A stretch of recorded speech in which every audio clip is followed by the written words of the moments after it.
জনকল্যাণ পার্টির চেয়ারম্যান জনৈক খায়রুল ব্রো ঘোষণা দিয়েছেন তাকে প্রধানমন্ত্রী করা হলে প্রত্যেক ভোটারকে 50 লাখ করে টাকা দেবেন। কোনো পরিশ্রম ছাড়াই যারা রাতারাতি লাখপতি হওয়ার স্বপ্ন দেখে তারা ভুলেও এই সুযোগ হাতছাড়া করবে না। তাহলে আপনারা বুঝতেই পারছেন আগামী জাতীয় নির্বাচনে কোন দল জেতার সম্ভাবনা সবচেয়ে বেশি। সেটা অবশ্যই জনকল্যাণ পার্টি। 50 লাখ টাকা পেলে জনকল্যাণ পার্টির ভোটারের অভাব হবে না। এছাড়া খায়রুল ব্রো প্রতিশ্রুতি দিয়েছেন তিনি ক্ষমতায় আসলে মানুষ এক জেলা থেকে আরেক জেলায় বিমানে চলাচল করবে। এত বড় স্বপ্ন এর আগে কেউ কি কোনোদিন দেখিয়েছে? কিন্তু সমস্যা হলো খায়রুল ব্রোর এমন প্রতিশ্রুতি শুনে অনেকে কোমায় চলে গেছে। আগে তাদের জ্ঞান ফেরাতে হবে। এদিকে নির্বাচনের যদি প্রাণ থাকতো তাহলে সেও বহু আগেই কোমায় চলে যেত। কেননা এদেশের রাজনৈতিক দলগুলোর কাছে নির্বাচন এখন ফুটবল খেলার মতো।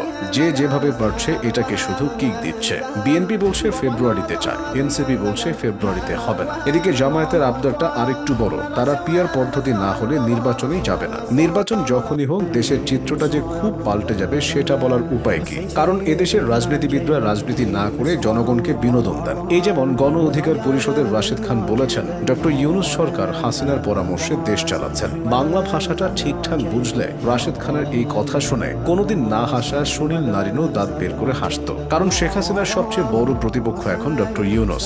যেখানে আওয়ামী লীগ ইউনূস হটাও কর্মসূচি পালন করছে সেখানে ডক্টর ইউনূস শেখ হাসিনার কথায় দেশ চালাবেন এমনটা কোনো শিশুও বলবে না। এদিকে আওয়ামী লীগ পালানোর পর দেশের সব রাজনৈতিক দল ভাই ভাই থেকে সরে গিয়ে পাশের বাসার আন্টিদের মতো আচরণ করছে। রাজনীতির হালুয়া রুটির ভাগাভাগি নিয়ে বিএনপি, জামায়াত, ইসলামী আন্দোলন ও এনসিপির মতো নতুন দলগুলোর বিভেদ আছে। কিন্তু নিজেদের ভেতর তাদের যত দ্বন্দ্বই থাকুক একটা বিষয়ে তারা ঠিকই এক, সেটা হলো পাথর লুটের ভাগ বাটোয়ারা। সিলেটের পাথর লুটে তাদের মধ্যে সর্বদলীয় ঐক্য দেখা গেছে।